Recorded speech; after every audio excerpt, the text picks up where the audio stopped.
He went to collect debt, instead rode away with an Apache bride who chose him as her partner. Caleb Hale had crossed many desert worlds, but Red Mesa felt different the moment his cruiser touched the ground. The land stretched endlessly under twin suns, glowing orange and gold. Wind carried fine dust across the plains, and strange rock formations rose like silent guardians watching over the frontier. To most travelers, this world felt harsh and lonely. To Caleb, it felt honest. He stepped down from his vehicle slowly, boots sinking into warm sand. His long coat moved gently with the wind. On his belt hung tools of his trade, not weapons meant for war, but instruments of negotiation, scanners, and a small energy sidearm that he rarely used. Caleb was not known as a fighter. He was known as someone who finished his work calmly. He had come to collect a debt. The trade syndicate that hired him operated across dozens of frontier systems. When settlements borrowed supplies or technology and failed to repay, Caleb was sent. Unlike other collectors, he did not threaten or destroy. He listened first. That was why people talked to him instead of running. Still, he never expected this job to be easy. Ahead of him, the Apache-descended tribe known as the Sky Riders waited near their village. Their settlement blended with the desert instead of standing against it. Structures curved like natural stone, built from materials that seemed alive, shifting slightly with the wind. Tall banners moved slowly, showing symbols Caleb did not understand. Several riders watched him approach. They sat on large, elegant creatures that looked like a mix between horse and alien predator. Their eyes shone softly, and their movements were smooth and silent. Caleb felt their gaze on him, but sensed no hostility. He removed his hat slightly, a respectful greeting he had learned long ago. One rider nodded back. That was a good sign. As Caleb walked forward, he noticed details others might ignore. The tribe's clothing combined traditional patterns with advanced fabrics that shimmered faintly. Tools hung from belts, but none were drawn. Children moved between structures freely, curious but not afraid. He stopped at the edge of the central gathering space. An older woman stepped forward. Her hair was braided with silver threads, and her presence carried quiet authority. She did not speak immediately. Instead, she studied him with patient eyes, as if reading more than his face. "I am Caleb Hale," he said calmly. "I came for the trade debt recorded with the outer colonies." The elder nodded slowly. "We know why you came." Her voice was steady, neither welcoming nor rejecting. She invited him to walk with her. Caleb followed, noticing how others watched silently. No one whispered. No one rushed. Everything felt measured. They entered a shaded structure where cool air flowed gently. The elder gestured for him to sit. "Our harvest failed," she said simply. "The storms came early this cycle. The land changed." Caleb activated his scanner, reviewing data. He had already seen reports about unusual energy disturbances caused by mining operations in nearby regions. Those disturbances often changed weather patterns. He wondered if that was connected. "The agreement says supplies must be repaid," Caleb said gently, "but it also allows negotiation." The elder's eyes softened slightly. "You are not like the others. People repay debts better when they feel respected." She smiled faintly at that. Outside, the sound of movement grew stronger as evening approached. Caleb realized the tribe was preparing for something. Lights began to glow softly across the village as the twin suns lowered toward the horizon. "You arrived at a meaningful time," the elder said. "Tonight is a gathering." "You will stay?" It was not a request. Caleb agreed. As night fell, the desert cooled quickly. The sky turned deep purple, filled with unfamiliar stars. Fires burned low, casting warm light across faces and patterns woven into clothing. Music began. Soft drums mixed with strange alien tones that seemed to vibrate through the air itself. Caleb watched carefully. He always tried to understand before acting. The gathering felt ceremonial but relaxed. People laughed quietly. Food was shared. Stories were told through gestures and music rather than long speeches. Then the atmosphere shifted. The elder stood and raised her hand. Silence followed immediately. A young woman stepped forward from the crowd.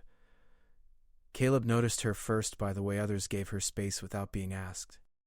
She moved with confidence, wearing traditional markings along her arms. Her dark hair flowed behind her, and her gaze was steady, direct. This was Ayana. She stopped a few steps away from Caleb. The elder spoke softly, explaining something in their language. Caleb could not understand the words, but he felt their importance. Ayana turned to him. "I have chosen," she said in clear trade language. Caleb blinked, unsure what she meant. In our tradition, she continued calmly, a partnership can be formed when one heart recognizes another's path. I choose you. Caleb felt his pulse quicken. He had faced dangerous negotiations, angry settlers, even armed standoffs, but nothing like this. I don't understand, he admitted honestly. The elder stepped closer. Ayanna has declared partnership. By our law, this bond creates alliance between you and our people. The debt becomes shared responsibility. Caleb stared, trying to process her words. He had come to collect payment, not become part of a ceremony. Ayanna did not look embarrassed or uncertain. She stood strong, watching him carefully, as if waiting to see who he truly was. Why me? He asked quietly. She answered without hesitation. You arrived without fear, you spoke without anger, you listened. The simplicity of her explanation made the moment feel even heavier. Around them, the tribe waited silently. No one pressured him, no one rushed him, but the weight of expectation filled the air. Caleb looked up at the sky for a moment, searching for clarity.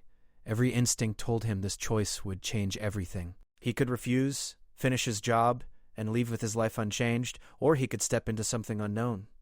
The desert wind moved through the gathering, carrying warmth and dust. Caleb felt the eyes of the tribe, but most of all, he felt Ayanna's steady gaze.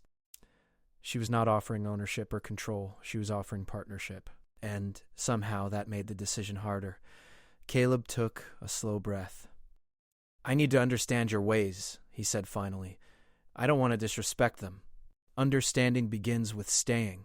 The elder smiled faintly, as if she had expected this answer. The drums resumed softly, and the gathering continued, but Caleb knew nothing would feel ordinary anymore. He had come to collect a debt. Instead, the desert had offered him a choice that might change his destiny forever. And deep inside, he felt that Red Mesa was not finished with him yet.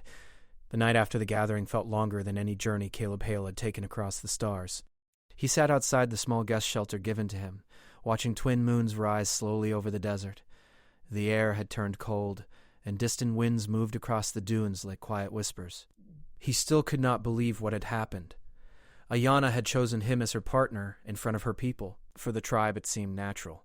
For Caleb, it felt like stepping into a story he did not fully understand. He leaned back against a wooden support beam, turning his hat slowly in his hands. He had faced difficult negotiations before, but this was different. This was personal.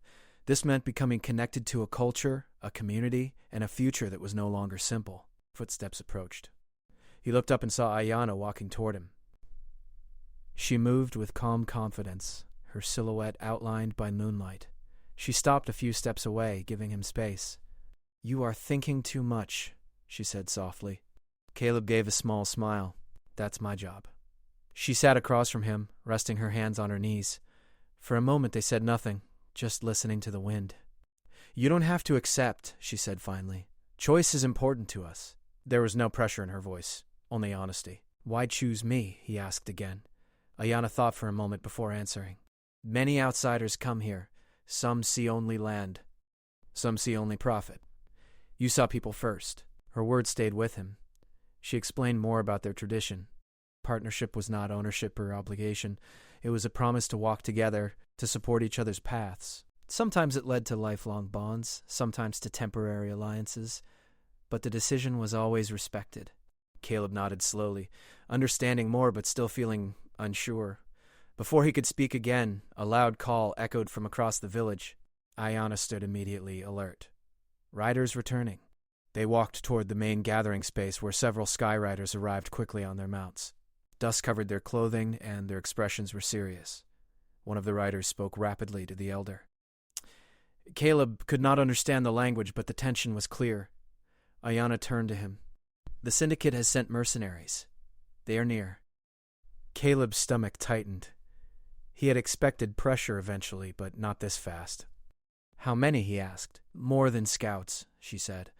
They carry machines. He knew how the syndicate worked. If negotiation failed, they used intimidation. If intimidation failed, they used force. The elder called for a meeting. Warriors, hunters, and leaders gathered in a circle. Caleb stood slightly apart, unsure if he belonged, but no one asked him to leave. Ayanna spoke to the group, explaining what Caleb knew about syndicate tactics. Several members listened carefully, asking questions through translation. They will try to control water and supply lines first, Caleb said. They don't want to fight if they can avoid it. They want submission. The elder nodded thoughtfully. We will not submit, she said calmly. Plans began forming quickly. Scouts were sent out, defensive positions were prepared, but Caleb noticed something different from military camps he had seen before. There was no panic, no shouting. Everyone moved with quiet purpose. Later, Ayana brought him to a training area outside the village. You should know how we move, she said. If you stay. She showed him how the Skyriders used the environment as part of their strategy. They did not rely only on weapons. They used terrain, wind patterns, and natural cover to confuse enemies. Caleb tried to imitate their movements, learning how to step lightly across loose sand without leaving clear tracks. Ayana corrected his posture gently, sometimes smiling when he struggled. For the first time since arriving, he laughed. The moment felt simple and human despite everything happening around them. As morning approached, scouts returned again with more information. The mercenaries had set up a temporary camp near a canyon where mining equipment had recently been active. Caleb felt anger rising as he saw images from the scouts' recordings. Massive machines had scarred the land, leaving deep cuts in the desert surface. That's what caused your storms, he said quietly. Energy lines were disrupted. Ayana's expression hardened slightly. They take without understanding. The elder approached Caleb later that day. You came to collect a debt, she said gently. Now the ones who sent you come to take more. He realized that remaining neutral was no longer possible. I don't want anyone hurt, he said honestly. Neither do we, she replied. But sometimes standing still allows harm to grow. That night, Caleb walked alone outside the village, thinking about his life before Red Mesa. He had always stayed distant from conflicts. He solved problems through calm discussion, then moved on to the next assignment. But this time felt different. This place had faces, stories, and people who trusted him. He remembered Ayana standing before everyone, choosing him without fear. The next morning, the mercenaries made their move. A convoy approached slowly, vehicles shining under the sun, drones flying overhead like silent predators. Dust clouds rose behind them. The tribe prepared quietly. Caleb stood beside Ayana at the edge of the village. What happens now? He asked. Now we see who you choose to be. The vehicle stopped at a distance. A transmission signal appeared on Caleb's communicator. He hesitated before answering. A familiar voice spoke. One of the syndicate commanders. Hale, step aside.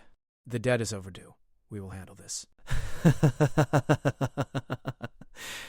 Caleb looked at the people behind him. Families, elders, children. He took a slow breath. This isn't the way, he said into the communicator. They need time.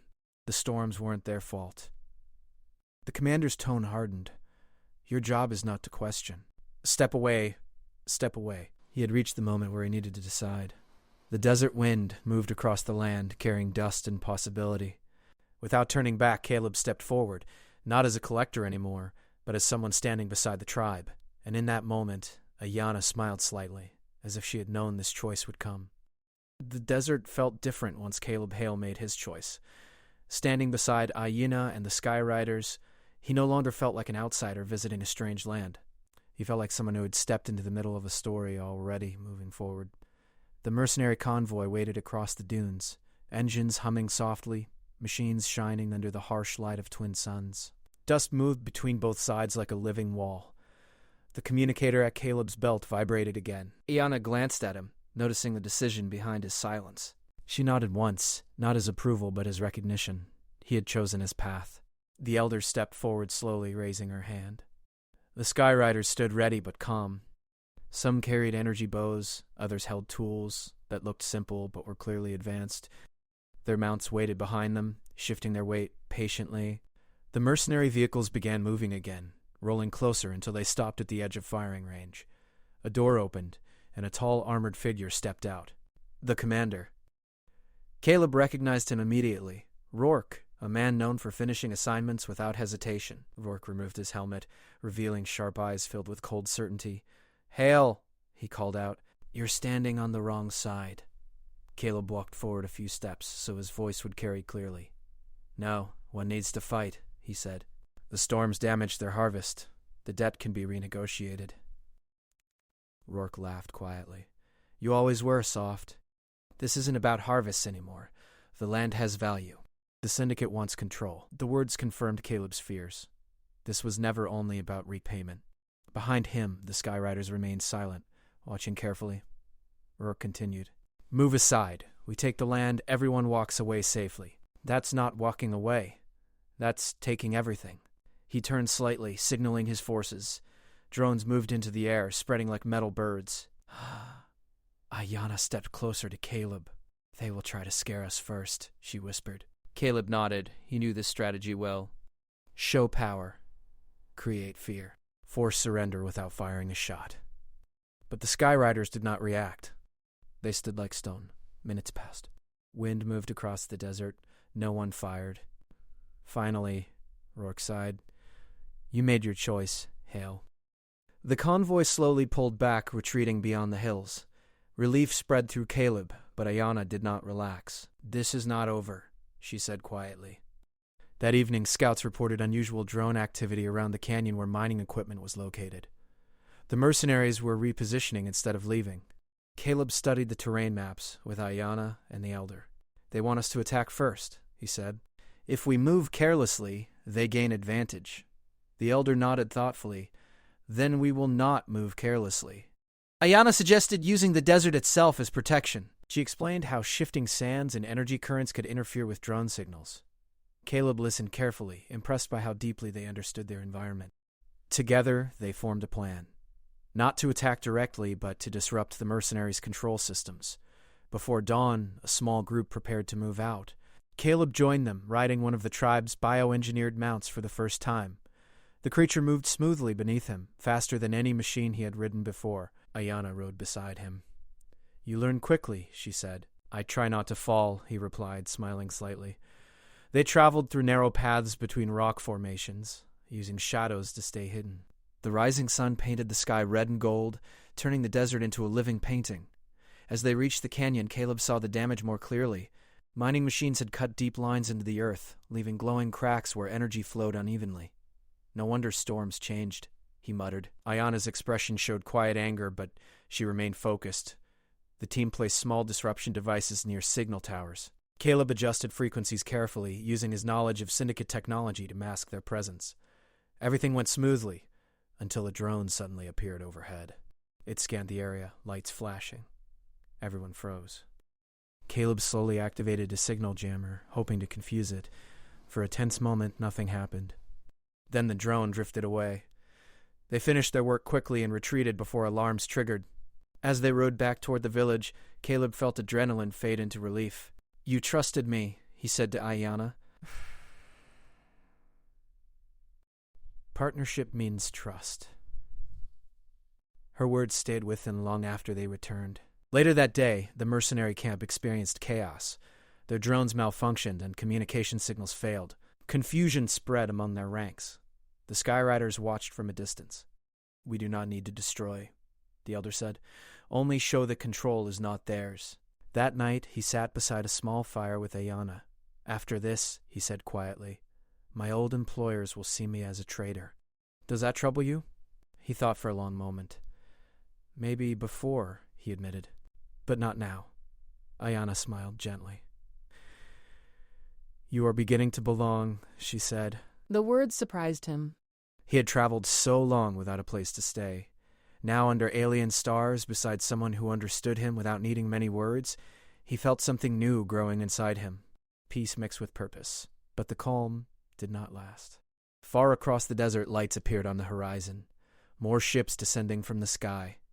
Reinforcements. Caleb stood slowly, watching the distant glow. The real battle was coming, and this time there would be no turning back. The desert sky burned red as new ships descended toward Red Mesa.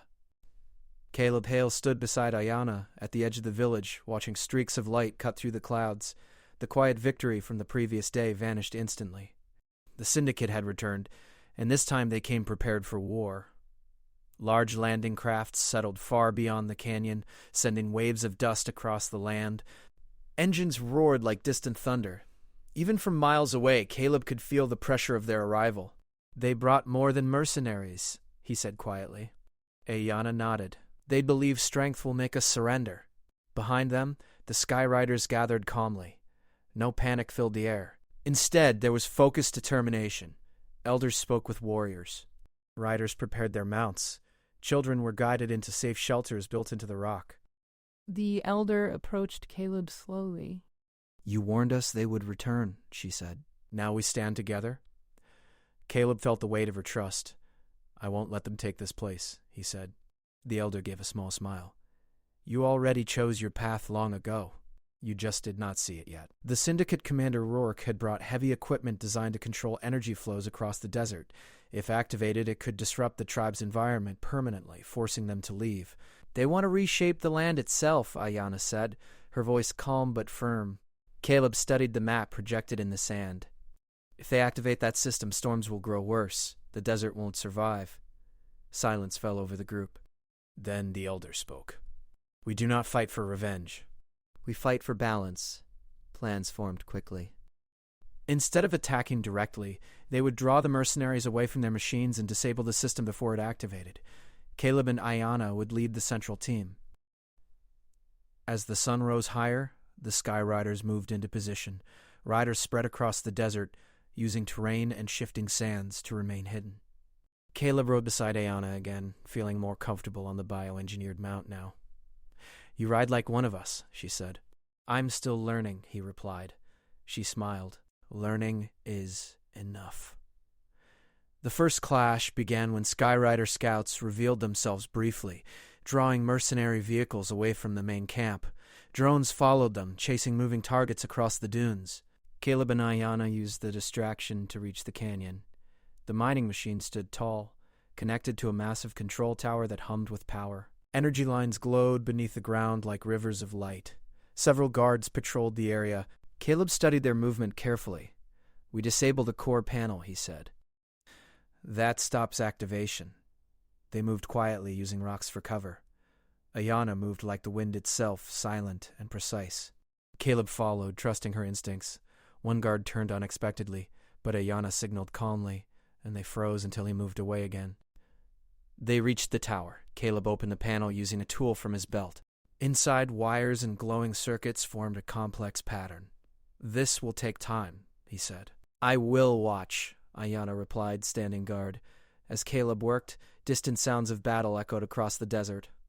Skyriders rode in wide circles, confusing the mercenaries, using speed instead of direct confrontation. Suddenly, footsteps approached. Rourke appeared, weapon lowered but ready. "I knew it would be you," he said coldly. Caleb stood slowly. "This ends now," Rourke said. "Step aside." Ayanna moved beside Caleb, her posture strong. Rourke looked between them, frustration visible. "You could have stayed a collector, Hale. Instead, you became part of this mess." Caleb shook his head gently. "I became part of something worth protecting." For a moment, no one moved. Wind swept through the canyon, carrying sand between them. Rourke sighed. "You always believed people mattered more than profit. That's why you never rose higher." Caleb smiled slightly. "Maybe that's why I finally found where I belong." The tower powered down with a deep hum, lights fading until only silence remained. Rourke realized too late. Behind him, alarms echoed from the mercenary camp as systems failed. Skyriders emerged from hidden positions, surrounding the area without aggression but with clear control. Rourke lowered his weapon slowly. "This isn't finished," he said. "It is for today," Caleb replied. Without their equipment and with their forces scattered, the mercenaries had no advantage. Rourke gave the order to retreat, frustration heavy in his voice. The ships lifted off hours later, disappearing into the sky. The desert grew quiet again. Back at the village, celebrations began slowly, not loud or wild, but filled with relief and gratitude. Fires burned gently as people shared stories of the day. Caleb stood near the edge of the gathering, watching the stars. Ayanna joined him. "You changed your life," she said softly. He nodded. "I thought I was just passing through. And now? Now I want to stay." She smiled, not surprised, only happy. Later that night, under twin moons, the partnership ceremony began again. This time Caleb understood its meaning. It was not about obligation. It was about choosing each other and choosing the path ahead together. As the ceremony ended, the elder spoke quietly.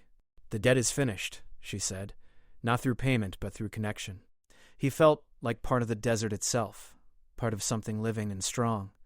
Days later, he and Ayana rode beyond the village, exploring the endless horizon. The wind carried new stories waiting to begin. He had arrived as a collector of debts. He rode away as a partner, a protector, and someone who finally understood where he belonged. And under the wide sky of Red Mesa, their journey was only beginning.